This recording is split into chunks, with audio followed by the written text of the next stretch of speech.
Hello sir, कैसे हैं आप? बस अच्छा हूँ। Hello Udaipur block. तो सर आज वर्ल्ड फर्स्ट एड डे है, तो उसके लिए आपको कुछ कीमती समय चाहिए था। ठीक है सर, आप कुछ पूछना चाहें तो पूछ सकते हैं। सर मेरा पहला क्वेश्चन ये है कि फर्स्ट एड किट जो होती है उसमें कौन कौन सी चीज़ ये सबसे ज़्यादा ज़रूरी होती है? देखो सर, पहले तो मैं आपको ये बताना चाहता हूँ कि फर्स्ट एड होता क्या है। फर्स्ट एड मतलब प्राथमिक चिकित्सा।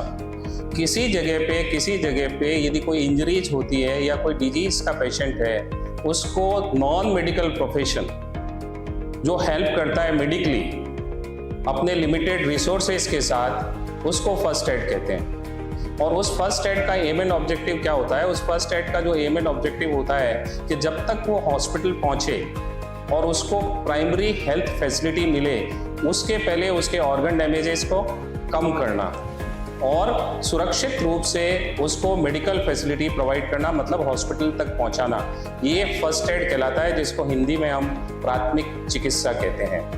आपका जो सवाल था वो था कि फर्स्ट एड बॉक्स पे अपने को क्या क्या चीज़ रखनी चाहिए। मैं आपको ये बताना चाहता हूँ कि यूजुअली जब फर्स्ट एड होता है तो उस समय लिमिटेड रिसोर्सेज होते हैं, रिसोर्सेज नहीं होता, क्योंकि रिसोर्सेज हॉस्पिटल में आके प्रोवाइड होते हैं, तब तक अपने पास रिसोर्सेज नहीं होते। पर जो इंस्टीट्यूट या जो जगह है, जैसे स्कूल्स है या कोई और जगह है, वहाँ पे आपको कुछ फर्स्ट एड बॉक्सेस रखने पड़ते हैं। उस फर्स्ट एड बॉक्सेस में आप क्या रखोगे? जैसे आप रखोगे एंटीसेप्टिक सोल्यूशन रख सकते हो, गॉज पीस रख सकते हो, बैंडेज रख सकते हो। कोई मरीज गैस्ट्रोएंटेराइटिस जैसे उल्टी दस्त के मरीज होते हैं और सडनली हाइपोटेंशन होकर अनबेहोश हो जाते हैं, तो इस तरह के मरीजों के लिए हमको ORS का सोल्यूशन भी चाहिए। इसी तरह से स्कूल में यदि डायबिटिक बच्चे हैं तो हाइपोग्लाइसीमिया और शुगर कम होने की ज़रूरत रहती ही है, तो ऐसे कंडीशन में ORS और ग्लूकोज का सोल्यूशन स्कूल में होना अत्यंत आवश्यक है। सर नेक्स्ट क्वेश्चन मेरा ये है कि काफ़ी लोग फर्स्ट एड दे तो देते हैं लेकिन गलत तरीके से देते हैं, तो क्या कॉमन मिस्टेक्स जो लोग करते हैं वो प्रिवेंट करी जा सकती है? देखो सब, फर्स्ट एड का जहाँ तक सवाल है कि फर्स्ट एड की सिचुएशन, किस सिचुएशन और क्या फर्स्ट एड आन पड़ी है उस समय, क्योंकि ये इमरजेंसी सिचुएशन होती है। और मैंने आपको पहले भी कहा कि प्रॉब्लम ये रहती है कि जो लोग होते हैं जो फर्स्ट एड देते हैं वो ट्रेंड नहीं होते, ट्रेनिंग की कमी होती है।